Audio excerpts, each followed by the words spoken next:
ఇక్కడ ఒక విషయం అండి, మనం చూస్తూ ఉన్నాము ఈ రోజు ఏంటంటే మెయిన్ ఉన్నతమైన మహిళలు చూస్తే లైక్ మీరు సోనియా గాంధీ గారిని ఒక ఎగ్జాంపుల్ గా తీసుకుందాం. మనం సోనియా గాంధీ గారు కూడా ఏంటంటే మనకి సర్వైకల్ క్యాన్సర్ వల్ల వచ్చేసి ఈ రోజుకి ఇబ్బంది పడుతున్నారు. అదేవిధంగా బోలెడు మంది సెలబ్రిటీస్ తరచుగా మనం టీవీలో కానీ న్యూస్ పేపర్లో కానీ చూస్తున్నాం. అంటే సెలబ్రిటీస్ ఏంటంటే ప్రత్యేకంగా వచ్చేసి మీడియా ప్రచారం చేస్తుంది. బట్ మీడియా ప్రచారం లేకుండా వచ్చేసి ఎంతమంది మహిళలు వచ్చేసి ఇబ్బంది పడుతున్నారు. ఈ రోజు మెయిన్ ఏంటంటే మనకి మహిళా సాధికారత అనేది కూడా మెయిన్ రోటరీ అనేది లక్ష్యంగా పెట్టుకుంటుంది. అంటే ఉమెన్ ఎంపవర్మెంట్. దాంట్లో భాగంగా ఏంటంటే వాళ్ళకి ఫ్రీ ఎడ్యుకేషన్ కానీ, హెల్త్ పరంగా కానీ, అదర్ గైనికల్ ఇష్యూస్ కానీ, ఇంకా మీకు మెటర్నిటీ ఇష్యూస్ కానీ ఏదన్నా కానీ అంటే రోటరీ ఫ్రీ మెడికేషన్స్ కానీ, ఫ్రీ హెల్త్ చెకప్స్ కానీ, అదేవిధంగా వచ్చేసి ఫ్రీ వ్యాక్సినేషన్స్ కూడా ఎందుకో ఎక్కువగా వచ్చేసి నిర్వహిస్తూ ఉంటుంది.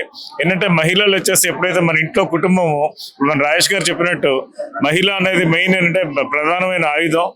ఆమె లేకపోతే వచ్చేసి కుటుంబం కూడా వచ్చేసి అంత హ్యాపీగా ఉండదు. ఆ కుటుంబం కూడాను మనందరి సంరక్షణ కానీ, లేకపోతే వచ్చేసి మనకి టైంకి వచ్చేసి మన కేరింగ్ కానీ, ఒక సొంత బిడ్డల కంటే కూడా ఎక్కువగా ఇంక్లూడింగ్ హస్బెండ్ తో పాటు పిల్లల్ని కూడా వచ్చేసి ఎక్కువగా కేరింగ్ తీసుకొని చూసుకుంటూ ఉంటారు.